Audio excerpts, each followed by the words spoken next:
like to welcome y'all to Secrets from the South. I'm your friend Scotty Ray, along with my co-host Terry. Now, you'll quickly catch on that we don't sound like the man on the 6 o'clock news. We talk a little slower, and we've got a southern drawl.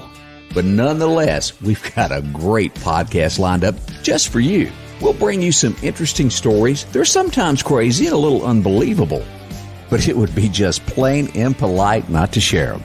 So get yourself comfortable. Find some southern charm in a glass of iced tea and enjoy. We'd like to welcome you back to another episode of Secrets from the South. This week, we're going to dive into a subject that most families have faced by now: the problems with drugs and alcohol. If it hasn't been in your family, then you've probably had a good friend that is affected. I hope you'll enjoy this week's episode titled, The Addiction.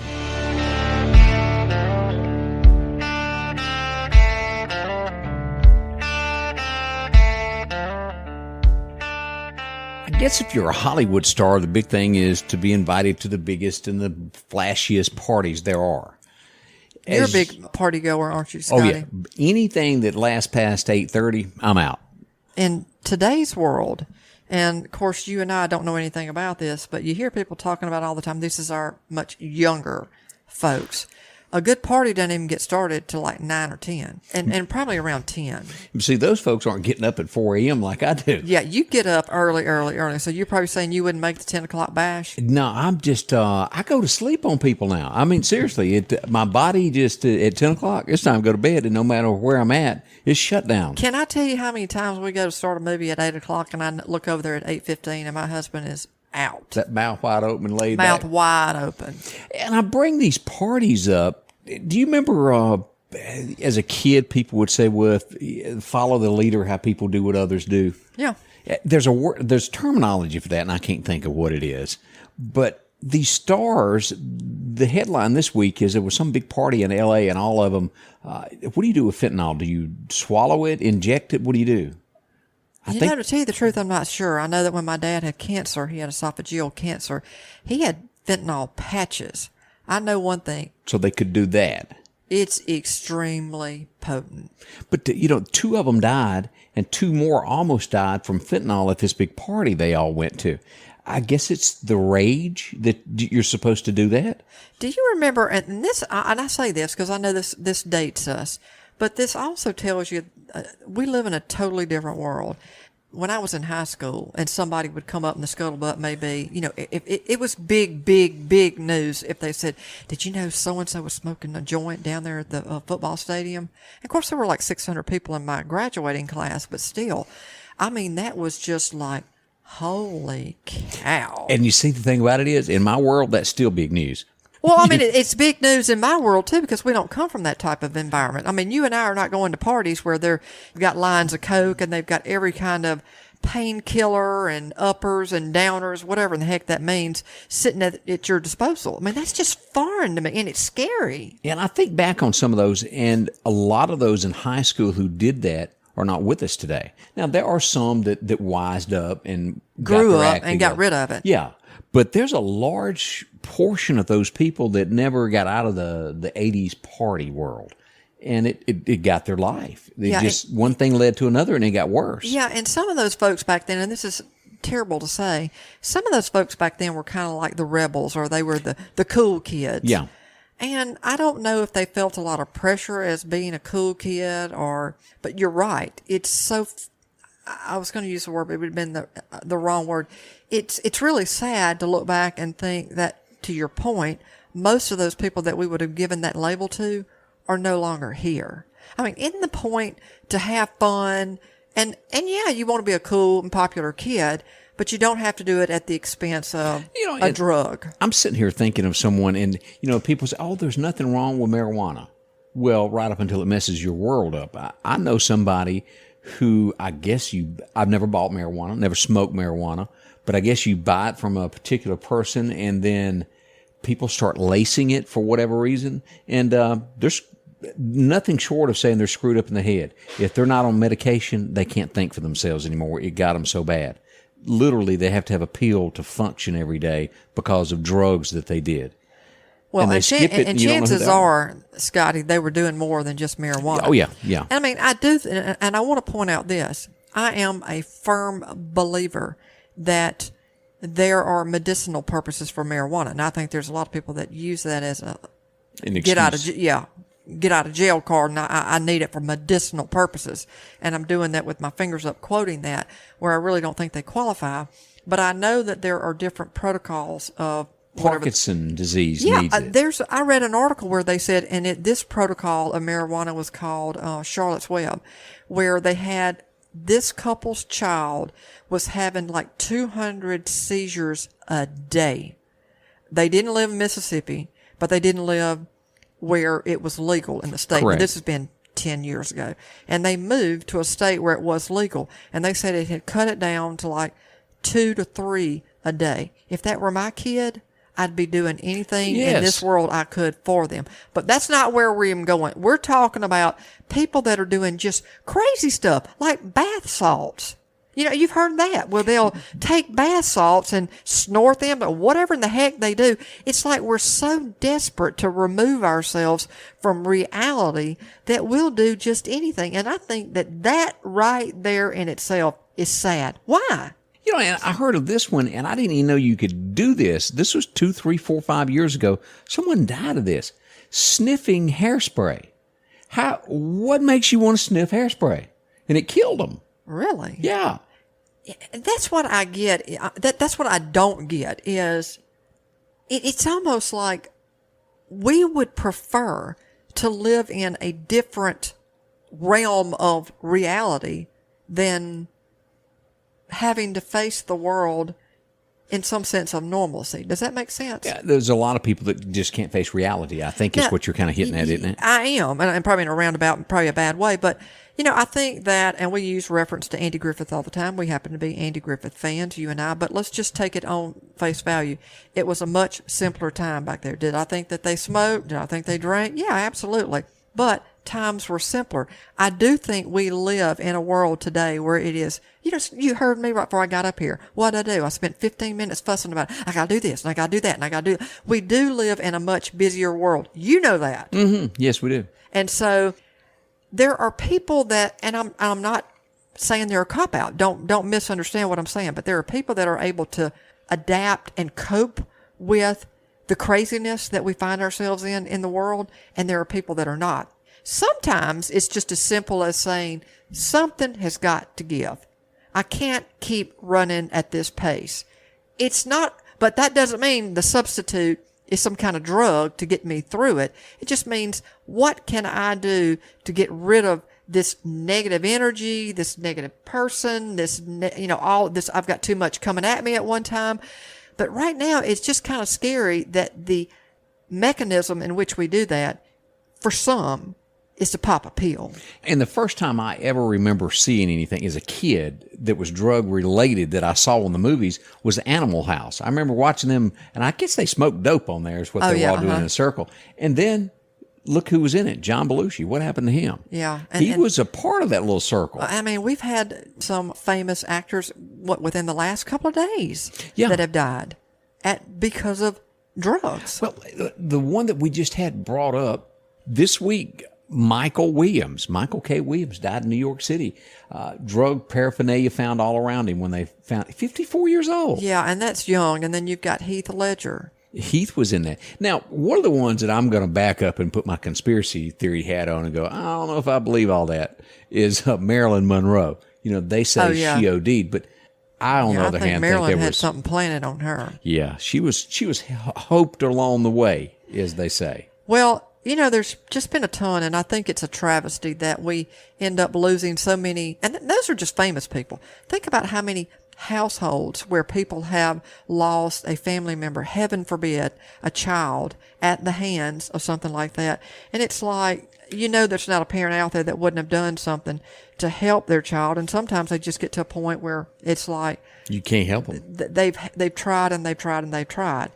Here are the 10 most common addictions. Now, this doesn't mean that it's actually life-threatening, okay? So it's just an addiction. But it's just an addiction. So you'll notice this one when I say right off the bat. But it can be life-threatening. And Coca-Cola, is that the first one? Well, I mean, a Coke would probably be one for me because I like having at least, I shouldn't say at least. I only have, if I'm going to have one, and I can only have one a day, but I try not to drink one every day, but I do like a good Coke. But no, this one is tobacco.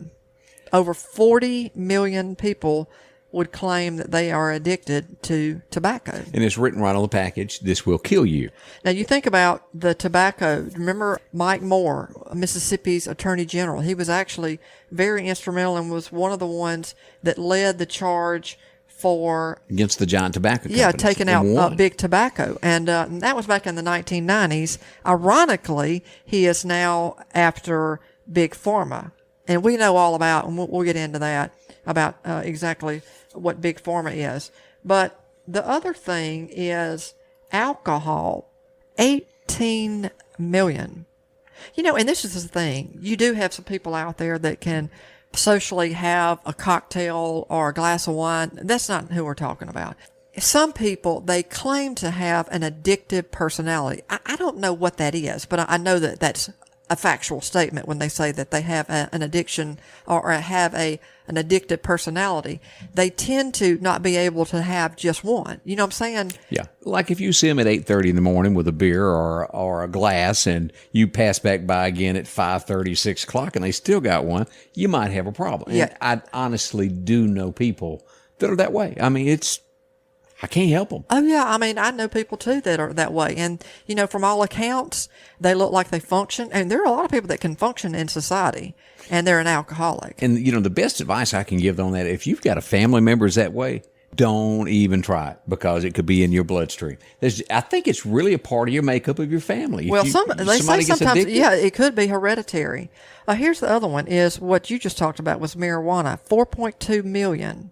Now, you know that marijuana is becoming, I think in 5 years, we're probably going to see, at least from a medicinal purposes, we'll see every state regulated where it's legal. Maybe not Mississippi because, you know, we voted on it. I know, and still haven't been able to do anything with it. Because they took it back.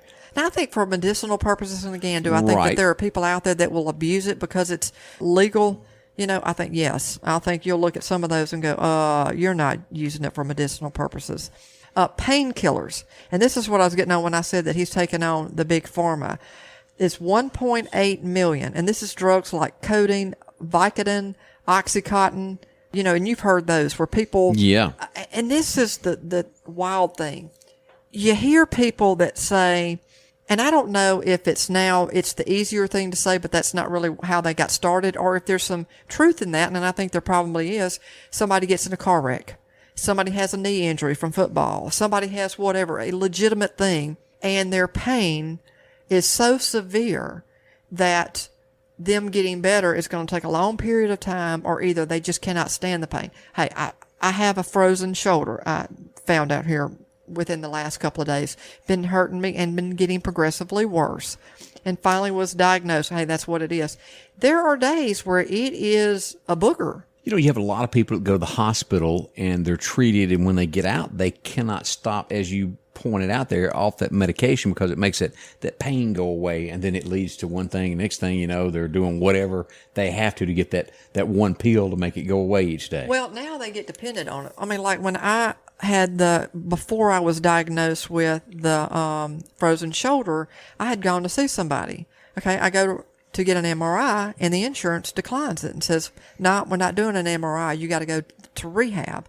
Well, the PTs there are like, well, it'd been a lot better if we knew exactly, do you have a tear? Do you have bone spurs? Do you have whatever? But anyway, when I got to talking to them, excellent folks that I've been getting physical therapy from, started saying that they have a lot of people, they don't want to get better because then they can't go back and get the pills. They just have to go meet the requirements of going to physical therapy. And they said they can tell right out of the gate. They don't want to be there for physical therapy to get better. They're only doing it to meet the requirements of their insurance so they can go back to their pain doctor and say, now prescribe me the pain medication. I don't know. You know, I'm not going to second guess why they're doing that, but it sounds like in talking to them, it's definitely a racket. If I've learned anything, I can't take pain medicine. You know, when I was in the hospital, it did weird things to me, and I don't ever want to feel that way again. I was seeing things, Terry, when I took those pain pills for those couple of days. Yeah, and I mean, sometimes physicians, and I know that they're doing it because it's the right thing to do. You go and you get a wisdom tooth taken out. You go and, I mean, Lord knows you had major surgery.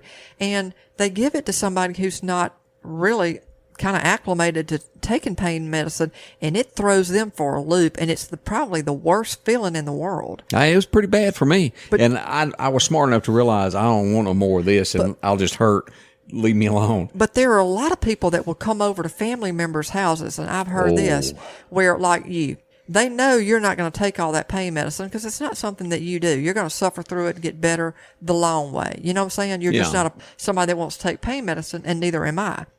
But you get that prescription and you go ahead and get it filled just in case it gets bad. In the middle of the night, you have no other choice. That you have it. And I mean, it's like your insurance policy. Even if you only take half a capsule, that you know, it's just comforting knowing that you have it there. But then I've also heard family members say that they'll prey on you. All of a sudden, you start getting this long-distance relative that shows up for a visit because they won't see how you're doing. And really what they're wanting is they're trying to confiscate your medication because they know that you'll never miss it, or you won't miss if you take 10 or 15 of the capsules. Right. And that happens every day. And that's sad. So the next thing is cocaine. 821,000. The rates of cocaine addiction in the United States are dropping. The decline is slow. However, with an estimated 821,000 Americans are still addicted as of 2011. Crack cocaine, which is cheaper and more intense than regular cocaine, is responsible for many crippling addictions and ruined lives. I mean, you hear about crack all the time, and that's when people start stealing everything they can to get that one little high. From what I understand with it, you get high once and then you chase that same feeling and never reach it again. Can you imagine you've had an all-time low? Let's just say you've had the crappiest of crappy days. You lost your job, you lost your spouse, your dog got ran over, you know what I'm saying? And then all of a sudden, some's sitting there and you're thinking, what could it hurt? Can you imagine now you're chasing that addiction for the rest of your life? And your life is virtually over at that point. I mean, some people overcome this, but I mean, the odds are definitely not in their favor. The next one is heroin, 426,000. Now, that got real popular after NAM, didn't it? After Vietnam, wasn't that a real popular? Yeah, and they say that a lot of people that come off of, and I may be wrong, but a lot of people that come off of painkillers, now that they've finally cramped down on, you had all of these doctors that were writing all these scripts for pain meds, and when they finally got wind of it, they started cracking down on how often they could write these scripts and how frequent they were, and they were actually arrested, some physicians. Well, they say that the substitute for painkillers, if I'm correct, is heroin. But it says heroin's severe withdrawal symptoms makes beating a heroin addiction a difficult task. I can't imagine. This is another one called benzos. Never heard of that one. No. This one is Valium, Xanax, those type of things that are mood regulating drugs to manage conditions like anxiety and stress. The other one is stimulants. There's 329,000 people that are prescription drugs such as Adderall or Ritalin, that you've heard for. They're substances like meth. They're highly addictive, and intense withdrawal symptoms make quitting difficult. I can't imagine taking all of that stuff. But like I said, now people are just coming up with stuff. Like you said, the hairspray, the bath salts. I mean, are we that desperate to escape reality? Or is it, am I missing the point? It's not about escaping reality because life is so difficult. It's just that we just think it's cool and we want to do that. But I think it's a little each. You're playing Russian roulette. I just cannot imagine being a parent. I've heard stories of people that were wonderful parents. They did everything right. They have 3 children, and they reared them all the same way. And 2 go in one direction, and one takes a different turn, and it ends up being a turn for the worse. And it doesn't hold. There's not a line of it's this class of people. It can be anybody. Celebrities. We lost Michael Jackson. You lost Prince, and then one of the saddest, because she was so talented, drowned because of that. Whitney Houston. Oh, yeah. I mean, that was such a tragedy. That woman was so talented, and it ended up taking her own life at 48. So it doesn't matter whether you've got money or you don't have money. It can get you. And the thing about it is, you think about like somebody like Whitney Houston that has so much going for her, so talented, and has the funds to go in and out of rehab. They say that the first time that you go in rehab, the chances of you actually going through a recovery are very slim. And I think about the friends that I know that have lost I truly know people that have lost loved ones, and they have done everything in their power. And when they were free from the drugs, they were a totally different kid. They were totally different. And I would think as a parent or a family member, hopefully this time is going to be it. This is when this recovery is going to take hold. And then they lapse, and so they get back in recovery. Right. But then you have people that don't have the means for putting their family member in recovery, because recovery is not cheap. And so what happens to that person? I don't know. I just think that it just scares me to death that we see, like we just talked about, all the names, and we've just barely touched the surface. And we just talked about Michael K. Williams that died today. I mean, how do we get a handle on this, especially when it seems like the ones that are pushing the drugs from other countries and our country as well? I mean, I just wonder if we're winning this battle or losing this battle. But I know that there's a lot of family members out there that it's just got to be a tough road for them. I'm going to say we're losing the battle. I mean, it comes into this country as big business. It is probably the biggest business there is in the United States that is below the radar. Yeah, I just think that it's such a sad thing, and you think, okay, hopefully my family will be spared. But you can just about, Terry, anybody that's listening to this has a family member or cousin or brother, somebody in their family has some form of addiction to this. It used to be that was way off. But that's not the case anymore. And the sad thing about it also is, Scotty, is let's just say they had a family, or let's say they have children. I mean, they're paying the price too. It's not only the mamas and the daddies and the kids that are actually caught up in it, if it is kids. In a lot of cases, I mean, this, Michael K. Williams is a grown man. I mean, it's grown adults, it's young kids. Everybody seems to be influenced by this. But when people have small children and they lose that family member to some addiction, I mean, it's not just them that's impacted by that. It's the entire family. And you would think at some point we're going to turn a corner and we're going to start seeing improvement. I don't know. We got a long way to go.